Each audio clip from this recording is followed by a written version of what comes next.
Hey everybody, I just got through watching the first two episodes of X-Men 97 from Marvel Animation. It's now streaming on Disney Plus, so if you guys have a Disney Plus subscription, feel free to check out the first two episodes of the returned 1990s X-Men animated series. I think it was very strong. I think that it picked up right where the original series left off, and it showed where Uncanny X Men itself, the main X title at that time, could have gone.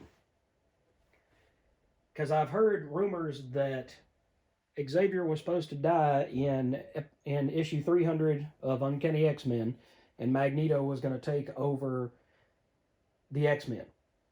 So, without giving away any spoilers, let's just say that it's headed in that general direction. Charles died at the end of the original TV show, and it picks up immediately after that. It feels natural. The animation feels the same. The voice acting is warm, and each character definitely embodies their character properly. You've got Wolverine with the bub, and you've got Cyclops, who is trying to be a strong leader, but he always doubts himself. Even though he was one of the very first X-Men, and Charles trained him to be a strong, independent character. A lot of ways, Scott is similar to Peter Parker. There are insecurities there that build him up to be a bigger character than he would be without those insecurities. It helps to teach mm, character building skills that allow him to lift the other X-Men up. By himself, unlike Spider-Man, Cyclops would not be that interesting of a character and would not be able to carry an X-Men title. Scott Summers by himself would not be a strong enough character to carry his own title, X-Man or no. There are a lot of flaws to this character and a lot of damage and second guessing that Scott does to himself and the choices that he makes. But at the end of the day, he just wants to be the star pupil of Charles Xavier, and he wants to show that he has been taught by one of the greatest men that ever lived to not only look after mutant kind, but look after humanity as an overall. It's not about mutants versus humans. It's not about those with might versus those without. Instead, it's about the struggles that each and every one of us face each and every day. Some kids get bullied in high school. Some kids do the bullying in high school, and sometimes the bullying that those kids do in high school comes from them being bullied at home.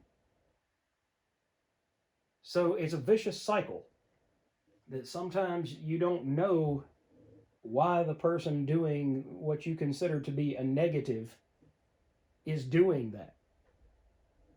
Just like Magneto is a very interesting character. He has been called a terrorist, he has been called the villain, but it's simply because his ideologies are different than Charles Xavier's. But his experiences are different than Charles Xavier's. They have gone through different things in life. The original backstory of Magneto said that, he not only survived a concentration camp in World War II, but he survived it as a mutant. So it was doubly damning for him to have to see humans kill other humans on such a massive scale. It gave him a twisted view, a Black Mirror view, if you will, view of life and view of humanity. But at the end of the day, he still wants what Charles Xavier wants. He just doesn't always believe in his heart with the veracity that Xavier did, that it's possible.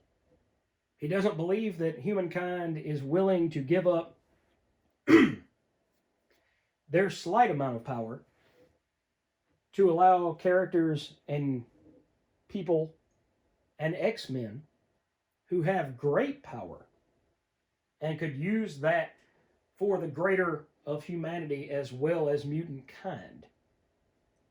He doesn't feel like they would go along with that. They wouldn't be willing to give up a little power to gain so much more positivity in life. And these characters are very interesting for many reasons, but one of them is they came out in the 60s, and also in the 60s you had civil rights movement. And you had certain entities that wanted more than just sit down intervention and pacifist intervention. They felt like their voices would not be heard without action. And that's the difference between Xavier and Magneto, is Magneto feels like action is necessary in order to teach humanity, while Charles believes that the pacifist ideals that he holds will allow humanity to grow into the maturity that they need in order to accept the X-Men as living among them. So this is a really good show. Really good premise. I like where it's going so far. I hate that the showrunner was fired before the show even really got started. We may never know the situation behind that. But I can say this, and I know that more than just he was working on this episode and this series reboot or continuation. He can be proud of the work that he did. He can be proud of what he created and what has come to the screen, because it can teach you so much about the rights and the wrongs of humanity just by watching a cartoon full of characters who have amazing powers. That's what I've always said about Marvel, is I always like Marvel because their characters are more relatable. I love Hal Jordan at DC, but it doesn't seem like, other than his relationship issues with Carol Ferris, I can't really relate to Hal Jordan. Even as much as I like him as a character, I can't relate to that character because I don't know what it is to be a test pilot. I don't know what it is to live without fear. But just like the X-Men, I've grown up being bullied. I've grown up going and meeting a whole lot of different people from a whole lot of different races and a whole lot of different backgrounds. And some of those people turned out to be some of the best people that I've ever met. And some of those people turned out to be the pettiest people that I ever met. But instead of getting angry and trying to thrash them down, I choose to either let them be and I walk away,